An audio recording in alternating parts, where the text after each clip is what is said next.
देखिए, चुनाव आ रहे हैं।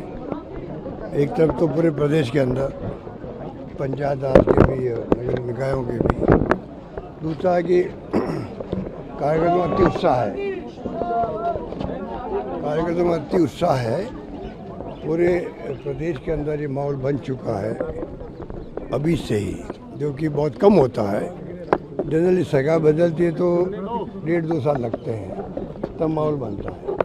इस बार तो सरकार बनते ही नई सरकार बनी, 3-4 महीने में ऐसी स्थिति बन गई कि ये सरकार तो बिल्कुल नाकारा है, निकम्मी है, कोई काम कर नहीं रही है। करप्शन बहुत भयंकर हो रहा है, बिना पैसे दिए काम होती नहीं, गाँव में भी और जिलों में भी। लोग बहुत दुखी हैं क्योंकि सब विकास रुके हैं। व्यक्तिगत काम होते हैं जेन्युइन, वो भी नहीं हो रहे लोगों के, तो लोग बहुत दुखी है। तो लोगों की जबान से निकलने लग गया, हलक की आवाज़ जो कहते हैं ना, वो होने लग गया भाई कि ये सरकार तो कोई काम की नहीं है और कांग्रेस सरकार निश्चिंत है। ये माहौल बन चुका है राजस्थान के अंदर। सर, एक डांगावास प्रकरण में 6 लोगों को सर की मौत के बाद में क्लीन चिट दे दी गई 40 लोगों को। वो तो मैं कह चुका हूँ कि भाई कहीं न कहीं कोई कमी रही होगी, पैरवी ढंग से नहीं होगी, तो जो सरकार है वो देखने की बात है। पर उस वक्त जब केस हुआ था तो मुझे याद है कि बहुत संगीन केस था वो, और कोई 6-7 लोगों की डेथ हो गई थी, 6 लोगों की डेथ हो गई थी। तो वो तो सब दलित वर्ग के थे। तो छत्तीसगढ़ को हमको चाहिए कि उनको न्याय दिलाने के आगे आना चाहिए। इसमें कोई जाति वाति की बात नहीं होती है।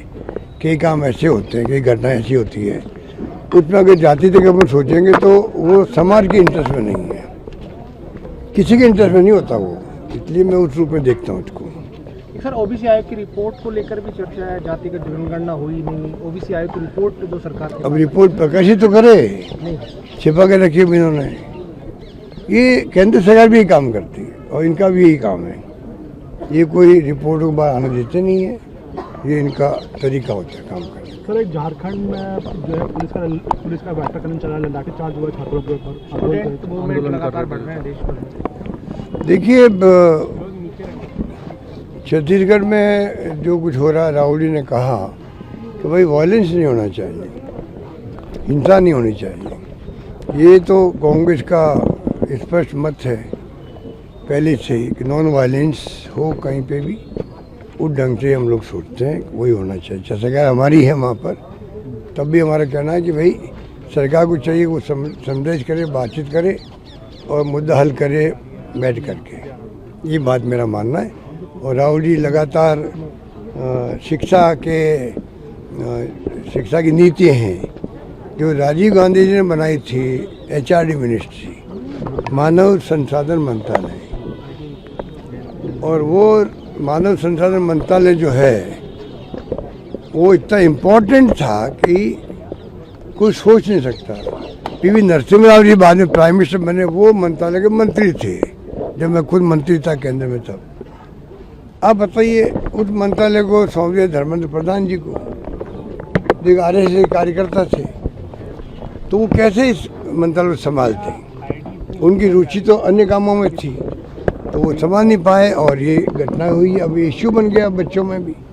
राहुल गांधी जी सबकी भावनाओं को, लाखों करोड़ों जो नौजवान है देश के, उन सबकी भावनाओं को वो रिप्रेजेंट कर रहे हैं। छात्रों की गूंज के प्रोग्राम चला रहे हैं और बच्चों में एक जागृति पैदा हो, ये अभियान के रूप में चल रहा है। तो ये स्थिति ये देश हित में है। सरकार को बड़ा दिल रखना चाहिए आगे आकर। आप पार्लियामेंट में, मैंने मेरे जीवन में नहीं देखा कि पार्लियामेंट में प्राइम मिनिस्टर भी नहीं आ रहे और गृह मंत्री नहीं आ रहे। कोई जमाना था पार्लियामेंट के अंदर कोई अगर मंत्री लेट हो जाता, क्वेश्चन का जवाब देना उनको आने में देरी भी हो जाती, मानो दौड़ के आते फिजिकली। इतनी सैंक्टिटी पार्लियामेंट की होती थी कि बाहर अगर मालूम पड़ गया कि आधा मिनट लेट हो गया, 1 मिनट लेट हो गए, तो दौड़ के आना पड़ता उसको। ऐसा माहौल हमने देखा है क्वेश्चन आवर के अलावा भी। आप बताइए, आने ही नहीं, हाउस में आते हैं, सदन में नहीं आते हैं।